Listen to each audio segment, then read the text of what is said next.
మందిరంలోనే కాదు, ఎక్కడ నువ్వు బయటికి వెళ్ళినప్పుడు సమాజంలో నీ స్నేహితుల దగ్గర ఉన్నప్పుడు కూడా ఏం కాపాడుకోవాలి? ప్రవర్తన కాపాడుకోవాలి. ఎందుకు అంటే ప్రవర్తన అనేది చాలా ప్రాముఖ్యం. ఇక్కడ కొన్ని మాటలు రాశాను. Wealth, health, character. Wealth is lost, nothing is lost అన్నాను. Health is lost, something is lost. Character is lost, everything is lost. ధనం పోతే పెద్ద ఇబ్బంది లేదు, సంపాదించుకోవచ్చు. ధనం పోయిందనుకోండి, ఇబ్బంది లేదు, సంపాదించుకోవచ్చు.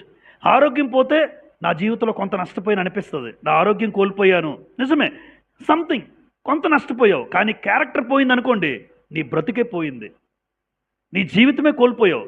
Character is lost. Once character is lost, everything is last.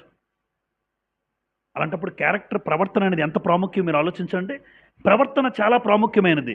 ఆ ప్రవర్తన కాపాడుకుంటున్నావా? ఒక్కసారి నీ ప్రవర్తన మీద మచ్చపడితే అది మరలా మార్పు చేసుకోవడం చాలా కష్టసాధ్యమైన పని.